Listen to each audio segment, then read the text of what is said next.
क्या आप जानते हैं कि भारत में हर दिन लगभग 400 से ज्यादा लोग सड़क हादसों में मरते हैं। यानी कि जब तक आप ये वीडियो पूरा देखेंगे शायद देश में 5 या 6 लोग अपनी जान गंवा चुके होंगे। और नहीं, ये किसी युद्ध, महामारी या भूकंप की वजह से नहीं, बल्कि हमारी सड़कों की वजह से होता है। जी हाँ, वो सड़कें जिन पर हम रोज चलते हैं, वही सड़कें अब डेड ट्रैप बन चुकी है। सरकारें बदलती है, बजट आते जाते हैं, लेकिन रोड सेफ्टी अब तक रास्ता नहीं ढूंढ पाई। तो आज इस एपिसोड में हम बात करेंगे कि क्यों भारत की सड़कें दुनिया की सबसे खतरनाक सड़कों में गिनी जाती है और क्या हम वाकई कुछ बदल सकते हैं या बस सब कुछ भाग्य भरोसे छोड़ दिया गया है। भारत में हर साल करीब 1.5 लाख से ज्यादा लोग सड़क हादसों में मारे जाते हैं, मतलब हर 4 मिनट में एक मौत। रिपोर्ट्स के मुताबिक भारत दुनिया में सिर्फ 1% गाड़ियां रखता है, लेकिन रोड एक्सीडेंट रेट में 10% से ज्यादा योगदान देता है। आप कहेंगे कि चलो यार, इतनी ज्यादा आबादी है तो हादसे भी ज्यादा होंगे, लेकिन बात इतनी सीधी नहीं है। भारत में सड़कें जितनी खराब बनती है उतनी ही खराब प्लानिंग से चलती है। कई स्पीड ब्रेकर है तो उनका साइज किसी पहाड़ से कम नहीं। कहीं इतने गड्ढे हैं कि आप सोचेंगे ये रोड है या मंगल ग्रह की सतह। WHO की रिपोर्ट भी कहती है कि भारत रोड सेफ्टी में दुनिया की सबसे खराब देशों में से एक है। ड्राइवर से कई बार हम सड़क को दोष देते हैं, लेकिन सच्चाई ये भी है कि भारत में ड्राइविंग स्कूल्स अपने आप में एक अजूबा है। लोग बिना लाइसेंस के ड्राइव करते हैं, गाड़ी चलाने से ज्यादा फोन चलाते हैं, और हेलमेट वो तो लगता है किसी बॉलीवुड फिल्मों का एक्सेसरीज है। भारत के बहुत से राज्यों में ड्राइविंग टेस्ट नाम की चीज बस एक औपचारिकता है। पैसे दो, लाइसेंस लो और निकल पड़ो मौज की स्पीड में। जितनी लापरवाही शराब पीकर गाड़ी चलाने वालों में है, उतनी ही लापरवाही प्रशासन के लागू न करने में है। ट्रैफिक सिग्नल सिर्फ एक सजावट के लिए है। रूल्स तोड़ना तो देश राष्ट्रीय खेल बन गया है। भारत में मीटर व्हीकल एक्ट बदल गया, जुर्माने बढ़ाए गए, लेकिन क्या फर्क पड़ा? लोग आज भी बिना हेलमेट, बिना सीट बेल्ट और बिना डर के सड़कों पर चल रहे हैं। जुर्माना बढ़ने से लोगों को डर नहीं लगा, बल्कि नया स्किल सीखा, पुलिस वालों से कैसे मोलभाव करे।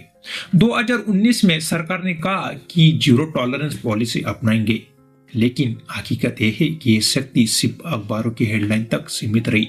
कितनी बार देखा होगा आपने, VIP गाड़ियां ट्रैफिक रोक कर निकल जाती है और आम जनता घंटों 2 घंटे तपती धूप में फंसी रहती है। जब नियम VIP के लिए अलग हो और जनता के लिए अलग, तो उस देश में सड़कें भी लोकतांत्रिक नहीं रह पाती। आप बात करते हैं सड़कों की क्वालिटी की। कंस्ट्रक्शन के नाम पर जो भ्रष्टाचार है, वो तो खुद मोड़ का ठेका बन चुका है। कितनी बार नया रोड बना और कुछ ही महीनों में गड्ढों में तब्दील हो गया। सरकार कहती है गड्ढे बारिश के कारण बने हैं, तो सवाल उठता है क्या सड़कें बारिश के लिए बनी नहीं थी? कई बार ऐसे हादसे सिर्फ इसलिए होते हैं क्योंकि किसी ने साइन बोर्ड नहीं लगाया या स्ट्रीट लाइट नहीं जल रही थी। इंडिया में रोड इंजीनियरिंग को इतनी गंभीरता से नहीं लिया जाता जितनी ली जानी चाहिए। जहाँ सड़कें शहर के बीच में तिरछी, टेढ़ी मेढ़ी या बिना फुटपाथ वाली है, वहाँ पैदल चलना खुद में एक एक्सट्रीम सपोर्ट है। भारत में ड्राइविंग सिखाई नहीं जाती, बस दिखाई जाती है। कोई भी व्यक्ति दूसरों को सिखा देता है और मान लिया जाता है कि अब तो वो प्रोफेशनल ड्राइवर है। स्कूल में रोड सेफ्टी को लेकर शिक्षा लगभग ना के बराबर है। टीवी और मीडिया में अगर कुछ दिखता भी है तो वो बस हेलमेट लगाओ। सड़क सुरक्षा को संस्कृति का हिस्सा बनाना चाहिए, ना कि सिर्फ एडवाइजरी। और जवाबदेही की तो बात ही मत करो। किसी दुर्घटना में सड़क की गलत डिजाइन हो तो कोई इंजीनियर जवाबदेह नहीं। अगर कोई पुल गिर जाए तो मंत्री कहेंगे इन्वेस्टिगेशन चल रहा है। बस फाइलें घूमती रहती है और जिंदगियां खत्म होती जाती है। इंफ्रास्ट्रक्चर की बात करें तो इंटेलिजेंस सरकार हाईवे बना रही है, 8 लेन रोड्स बन रहे हैं, लेकिन स्मार्ट ड्राइविंग, स्मार्ट सिग्नलिंग और सेफ्टी टेक्नोलॉजी कहाँ है? कई देशों में ऑटोमेटिक सिग्नल सिस्टम, सेंसर आधारित ट्रैफिक मैनेजमेंट और ब्लाइंड स्पॉट वार्निंग होती है। भारत में स्मार्ट सिटी प्रोजेक्ट के नाम पर बस होर्डिंग्स ज्यादा दिखते हैं। कई शहरों में कैमरे तो है, लेकिन या तो वो चालन के लिए है या फिर काम ही नहीं करते। टेक्नोलॉजी से ज्यादा ध्यान यहाँ फोटो ऐप पर दिया जाता है। हर सड़क हादसे में सिर्फ एक मौत नहीं होती, बल्कि एक परिवार टूटता है। एक पिता जो अब घर नहीं लौटेगा, एक छात्र जिसकी डिग्री अधूरी रह गई, या एक माँ जो अब बच्चों के लिए सिर्फ याद बनकर रह गई। लेकिन भारत में सड़क दुर्घटनाएं इतनी नॉर्मल हो चुकी है कि अब किसी को झटका भी नहीं लगता। अफसोस की बात यह है कि किसी बड़ी दुर्घटना के बाद प्रशासन एक्टिव होता है। कुछ दिन अफसरों का दौरा, कैमरों के सामने मीटिंग्स और फिर सब सामान्य। मीडिया थोड़ी देर के लिए आवाज उठाता है लेकिन फिर अगले ट्रेनिंग टॉपिक में खो जाता है। अब अगर सवाल पूछा जाए कि इसका हल क्या है, तो जवाब बहुत सीधा लेकिन मुश्किल है। कड़े नियम और उनका सख्त पालन। सिर्फ कानून बनाना काफी नहीं है, उसे लागू करना जरूरी है। सड़क इंजीनियरिंग में सुधार चाहिए। हर गड्ढा, हर खराब मोड़ आखिरकार किसी की आखिरी जिंदगी हो सकती है। ट्रैफिक एजुकेशन को स्कूली स्तर पर चलाना चाहिए। बच्चों को छोटी उम्र से नियमों का सम्मान सिखाना होगा। डेटा और टेक्नोलॉजी का उपयोग करना पड़ेगा। स्मार्ट सिग्नलिंग और कैमरा आधारित सेफ्टी से बड़ा बदलाव लिया जा सकता है।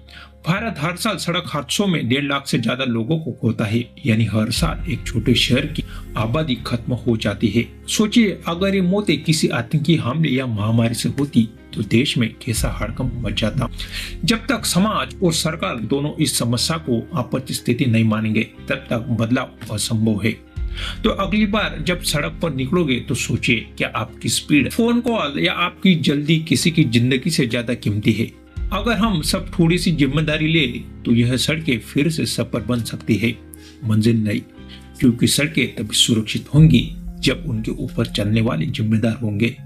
भारत दुनिया की सबसे तेजी से बढ़ती अर्थव्यवस्था बन सकता है, लेकिन अगर उसकी सड़कों पर रोज लाशें गिरती रहे तो ये विकास अधूरा ही रहेगा।